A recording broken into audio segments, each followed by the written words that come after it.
पुनर्जन्म, न्याय और प्रेम का आंदोलन। कार्डिक समझाते हैं कि पुनर्जन्म एक सार्वभौमिक नियम है जिसके अनुसार आत्मा जो सरल और अज्ञानी बनाई गई है, कई शारीरिक अस्तित्वों के माध्यम से प्रगति करती है। प्रत्येक जीवन एक चरण है, प्रत्येक शरीर एक उपकरण है, प्रत्येक अनुभव एक सीख है। पुनर्जन्म होने पर आत्मा ने जो सीखा है उसे नहीं खोता, केवल वस्त्र बदलता है, अपने अंदर प्राप्त ज्ञान और भावना की सार को बनाए रखता है। इस प्रकार मृत्यु अंत नहीं है, बल्कि एक योजना का परिवर्तन है और जन्म बढ़ने का एक नया अवसर है। कार्डिक के लिए पुनर्जन्म को अस्वीकार करना दिव्य न्याय को अस्वीकार करना है। यदि आत्मा केवल एक बार जीवित रहती है, तो क्यों कुछ जन्मते हैं धन में और कुछ गरीबी में, कुछ स्वास्थ्य में और कुछ दर्द में? अस्तित्व की बहुलता ही एकमात्र उत्तर है जो कारण को ईश्वर के प्रेम के साथ मेल कराता है। आत्मा प्रत्येक जीवन में अपने पिछले कर्मों के फल काटती है और अपने भविष्य के भाग्य के बीज बोती है। दर्द सजा नहीं है, यह सुधार और सीख है। खुशी कोई विशेषाधिकार नहीं है, यह एक उपलब्धि है। आधुनिक मनोविज्ञान, विशेष रूप से ट्रांसपर्सनल, ने इस सत्य की फिर से खोज की है। स्मृति पुनरावृत्ति के साथ अध्ययन और पूर्व जीवन याद करने वाले बच्चों की स्वाभाविक रिपोर्टें ऐसी पैटर्न दिखाती हैं जो भौतिकवादी व्याख्या को चुनौती देती हैं। चेतना निरंतर दिखाई देती है, यह मस्तिष्क या जेनेटिक्स से सीमित नहीं है। ये वैज्ञानिक साक्ष्य कार्डिक ने जो सिखाया है उसकी प्रतिध्वनि करते हैं। आत्मा अमर है और पुनर्जन्म दिव्य सुधार की यांत्रिकी है। क्वांटम भौतिकी भी एक गहरा तुलनात्मक दृष्टिकोण प्रदान करती है। क्वांटम ब्रह्मांड में कुछ भी नहीं खोता। कण अवस्थाओं को बदलते हैं लेकिन अपनी आवश्यक ऊर्जा को बनाए रखते हैं। इसी तरह आत्मा भी, यह रूप बदलती है लेकिन अपनी व्यक्तिगतता और कंपन को बनाए रखती है। पुनर्जन्म इस संरक्षण के नियम का आध्यात्मिक प्रकटीकरण है। नैतिक ऊर्जा कभी नहीं नष्ट होती, बस बदल जाती है। सचेतनता की न्यूरोविज्ञान यह प्रकट करती है कि स्मृति केवल मस्तिष्क में नहीं है, बल्कि सूक्ष्म सूचना क्षेत्रों में वितरित है। यह सहज यादों, अंतर्दृष्टियों और प्रारंभिक प्रतिभाओं के घटनाक्रम को समझाता है। आत्मा अपने पिछले अनुभवों की स्मृति अपने साथ रखती है, जो प्रवृत्तियों, क्षमताओं और अनुकूलताओं के रूप में प्रकट होती है।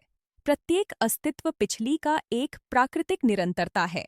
कार्डिक सिखाते हैं कि पिछले जीवन की भूल जाना आवश्यक है। इसके बिना आत्मा दर्दनाक यादों से बोझिल हो जाएगी और नई आशा के साथ कार्य करने की स्वतंत्रता खो देगी। भूल जाना कोई निरस्तीकरण नहीं है, बल्कि दिव्य दया है। गहरी चेतना सब कुछ संजोए रखती है और उचित समय पर प्रत्येक सीख नई यात्रा को प्रकाशमान करने के लिए जागरूक हो जाती है। कुछ भी खोता नहीं है, सब कुछ फिर से मिल जाता है।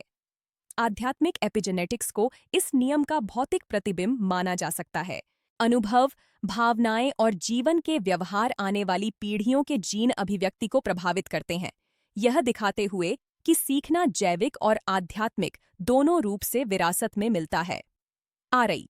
पुनर्जन्म उसी सिद्धांत की निरंतरता है जो अधिक सूक्ष्म स्तरों पर कार्य करता है।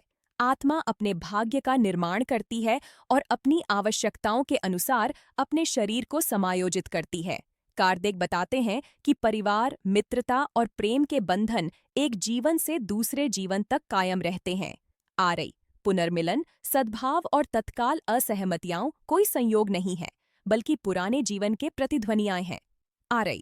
पुनर्जन्म उस प्रेम को समझाता है जो पहली नजर में जन्म लेता है और उन संघर्षों को जो बिना स्पष्ट कारण के बने रहते हैं। समय ईश्वर के हाथों में वह महान बुनकर है जो मेल और क्षमाशीलता के धागों को फिर से बुनता है। स्पिरिचुअलिस्ट, आध्यात्मिक दर्शन शास्त्र वर्तमान में पुनर्जन्म को स्वतंत्रता और जिम्मेदारी के बीच पुल मानता है। डेस्टिनी, कोई अंधा भाग्य नहीं है और न ही कोई अन्यायपूर्ण नियति। ESPRIT, आत्मा अपनी स्वयं की प्रगति का वास्तुकार है, अपनी खुशी का निर्माता है। प्रत्येक अस्तित्व में वह नई उपहारों, नई परीक्षाओं और सेवा के नए अवसरों के साथ पुनर्जन्म लेता है। इस प्रकार ब्रह्मांड एक स्कूल है और प्रेम एकमात्र अनिवार्य विषय है। कार्डिक द्वारा प्रस्तुत आध्यात्मिक ब्रह्मांड विज्ञान इस अवधारणा को अनंत तक विस्तारित करता है। ब्रह्मांड के सभी संसारों में आत्माएं अपने नैतिक और बौद्धिक पवित्रता के स्तर के अनुसार अवतार लेती हैं। निम्नतर संसार परीक्षाओं के स्कूल हैं। उच्चतर संसार प्रकाश और ज्ञान के कॉलोनियाएं हैं। प्रत्येक ग्रह आत्मा के अनंत आरोहण में एक सीढ़ी है। इस प्रकार पुनर्जन्म प्रेम का कर्म है, ईश्वर का न्याय है जो सीखने और मोक्ष के चक्रों में प्रकट होता है। यह अतीत को समझाता है, वर्तमान को उजागर करता है और भविष्य की गारंटी देता है। इसके माध्यम से आत्मा प्रगति करती है, बुराई अच्छाई में बदल जाती है और मनुष्य देवदूत बन जाता है।